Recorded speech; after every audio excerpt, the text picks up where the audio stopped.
I'm back. In my third book, Easy, Sexy, Raw, I wrote about the Doomsday Project. The Doomsday Project, or the Vault, as it is also known, is an air-conditioned bunker where the Norwegians have stored heritage seeds. Billions of them. Why did they do this? Because they're afraid of what's going to happen to life as we know it due to the introduction of genetically modified foods, also known as GMOs. Well, that's their solution to this growing problem. But what can we do about it? I didn't know, so I turned to my friend Max Goldberg for answers. Hi, Max. Thanks for being here. Great to be here. So, what is a GMO? What is a genetically modified food? GMO stands for genetically modified organism. Basically what it is food made in a laboratory. Until the last 20 or 30 years, this is food that has never existed before in humanity. So it's made in a laboratory, and more often than not, they're inserting viruses or bacteria into these plants. Why do they do that? They do that because GMOs were designed to sell more chemicals. So when they spray chemicals on the plants, they don't want it to kill the plants. They want it to kill everything around it, whether it's weeds or pests, and that's why GMOs were designed. So basically, genetically modified organisms are bug resistant.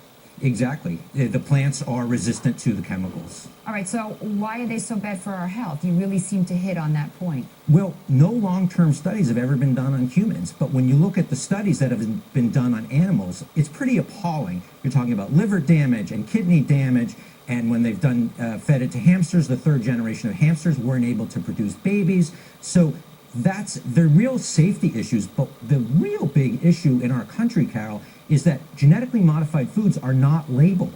So people do not know that they are eating genetically modified foods. Now, over 60 countries around the world require GMOs to be labeled, but the U.S. does not. And why is that? According to the Food and Water Watch, the ag biotech industry, which owns all these GMOs, has spent $572 million on campaign contributions and lobbying to make sure that they don't get labeled. What's the ag? The agriculture biotech industry. Right, what is that? So these are the companies that design these genetically modified foods, but these are the companies that also sell the farmers the chemicals. So they're not only just selling them the seeds. They're selling them the chemicals that go along with it. Exactly. But you know what question pops up in my head? Aren't these people also eating this food? Well, it's a really good question. I don't know if they're eating it or not. I would doubt that they're eating it, but they'll tell you they may be eating it. I'm not sure what they're eating, but you know and I know that people who really care about our health, we're not eating them. And so the mass population is being fed these foods, but they're not being informed that they're eating these foods. Wow, this is heavy. So we've got this genetically modified organism that is not real food because it's made in a petri dish, that is being sold all over the world, that is coming onto the market, and they're not being labeled. They're not. So we don't even know whether we're eating them or not. Exactly. I am seeing some things that come up, like my popcorn said on it, no GMOs. So some are labeling it when there's not genetically modified organisms in it. What can we do to get them to label, to let us know what we're eating? Well, there are movements in approximately 25 states right now. The biggest one was last year in California, but the opposition, who did not want GMOs to be labeled, spent close to $50 million to defeat this measure. And the one going on right now is in Washington state. They're spending about $20 million to defeat this measure.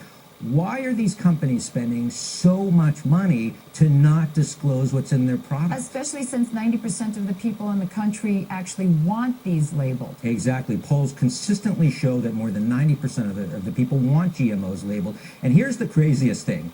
The U.S. As if that wasn't crazy enough. Go ahead. Here's the U.S. Patent Office gives patents to these genetically modified So a patent on food. Yes, they have a patent.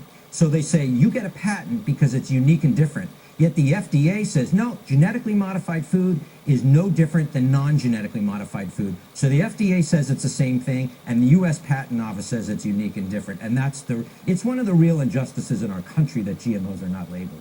Wow. So how can we get them labeled? What do we have to do quickly? Well, we have to, constantly ask our politicians to support GMO labeling. So write to your senators, write to your congressmen. Yes. Have your voice heard. Absolutely. We need people involved. Continue to buy organic food because organic food, GMOs are prohibited.